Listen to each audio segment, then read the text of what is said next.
Oh, yeah. WWE made a big announcement, and in today's video, we're going to be talking about it. But first, we got to talk about some AEW news. What's going on with Roosh? Is he leaving AEW? This is a very interesting thing because it is believed that his contract is set to be expiring soon. In the latest edition of the Wrestling Observer newsletter, Dave Meltzer reported that Roosh has been out of action of late due to what was said to be a fixing of visa issues. He also noted that there has been a lot of talk in Mexico regarding Roosh and Andrade as of late. He added that Roosh's contract was a one-year deal and believed to be up soon. And when Roosh said he quit AAA this past week, there was talk of it opening the door to trying to talk with WWE. Interesting.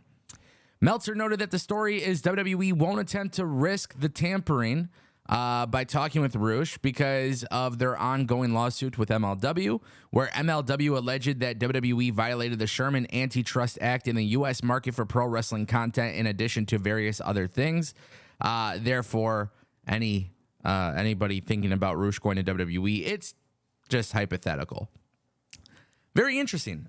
Roosh, I feel like he's a hell of a talent. I feel like, AEW and ROH, I feel like they could always be doing more with him.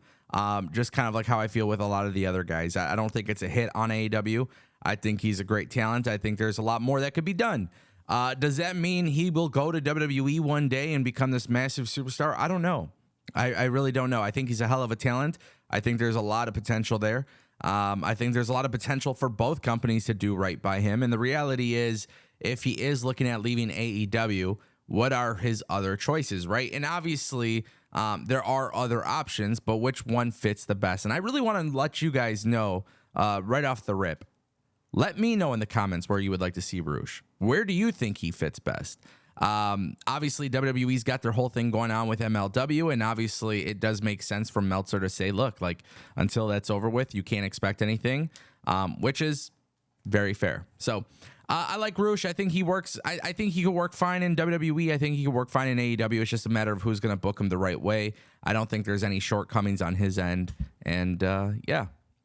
WWE main the Money in the Bank plans. What match is going to main event the pay-per-view? Well, it sounds like it's going to be Roman Reigns, at least according to Meltzer. He says it's been confirmed that Roman Reigns will be in the main event, and most likely his match will either be strongly alluded to or confirmed on the 6/16 SmackDown show, which is tonight. Obviously, a lot of people are speculating on which route WWE is going to go this way, and I feel like WWE is in a situation right now where, truth be told, when it comes to Money in the Bank, whatever match Roman Reigns is in definitely needs to main event. Like, I feel like it has to, right? I feel like the ladder matches are great, but I think ultimately the idea is those ladder matches should happen before the championship matches, because technically speaking, they could win the Money in the Bank briefcase and then cash in on the same night. So I'm always in favor of the ladder matches main event, not main eventing. And then obviously you have Seth Rollins versus Finn Balor. You have Roman Reigns versus whoever it may be. It could be Jey Uso. It could be Jimmy Uso. It could be a tag team match. But I think if you have the Money in the Bank ladder matches in the beginning of the show, let's say, for example, LA Knight wins, you can always have him cash in on somebody later on. Now, I think whoever wins Money in the Bank for the men's will cash in for the World Heavyweight Championship. But again, it could be for any championship, and that's why it's so important that the title matches take place after the ladder matches. That's just my opinion. Some people may agree. Some people may disagree. But obviously, Roman Reigns main eventing Money in the Bank makes the most sense. And then just kind of keep in mind, Money in the Bank is actually in London this year. So I feel like WWE really has to give that crowd something hot. I think WWE has to give them something really insanely awesome. And if you were to give them a Money in the Bank cash in, I think that's a good idea, to be honest. I know a lot of people might hate this idea, but I saw Austin Theory last year hold the briefcase for a very long time, and I think it was anticlimactic, and then it kind of dragged on, right? I think if WWE is smart, they're in London, you're really trying to get people excited for the summer. Whoever wins Money in the Bank should definitely cash in. And I think we're going to see it more on the men's side, not the women's. I think the men this year will successfully cash in. I don't know if the women will. And just to kind of throw that out there, I don't think there's ever been a women's Money in the Bank winner who has, I think Carmella's the only one who's held it the longest, right? Everything else was relatively fast. But also, I think with women's Money in the Bank, I don't think they've ever had a non-successful cash-in. So maybe this is the year that WWE does it. But again, Money in the Bank in London, it's really important that WWE ends the show in a big way. You got to do it with Roman Reigns. He is the main eventer. He is the attraction. But that actually leads us to our big announcement from WWE. They've announced WWE Payback. Now, you're probably thinking this isn't a big deal. Well, first of all, it's been 3 years since Payback has been a pay-per-view on WWE programming.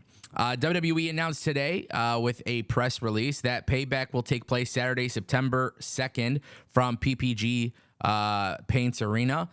This is in Pittsburgh, Pennsylvania. And it's the first time WWE has a premium live event from there in 5 years. But also some really interesting stuff for those who don't get why this is a big deal.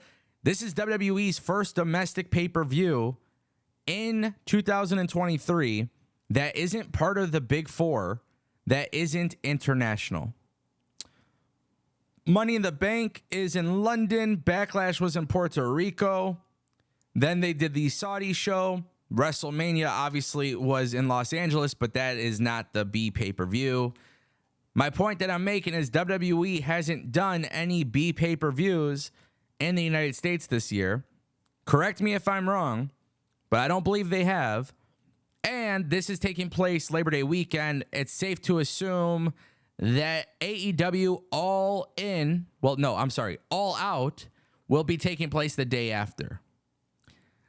That is interesting to me. WWE is taking advantage of the holiday weekend. They're doing it on Saturday night. I think this is a great move. It's going to be a great weekend. I think WWE will have Payback. I think you'll see quite a bit of stuff. I think you'll see Payback on Saturday. I think you'll see an NXT pay-per-view on Sunday. Hopefully during the day. Hopefully not head-to-head with AEW. But then you'll also have AEW All Out Sunday night. So again, it's just going to be a loaded weekend. I'm sure Impact will do something Friday night as well. They love to get in on the action. It's a big announcement. Payback is coming back. Personally speaking, I don't like the name. I never really liked the name Payback. I thought it would be a good time for a B pay-per-view to have one of the old school names or something relatively new. But WWE is bringing back Payback. Obviously, there's a massive storyline with the Bloodline. You have to wonder what's going to happen there and who will be main eventing Payback. And I think, just maybe, I could be wrong, but perhaps Roman Reigns, Jey Uso, Jimmy Uso, Solo Sikoa, something, you never know, could be doing something big in the works. Let me know what you guys think down below.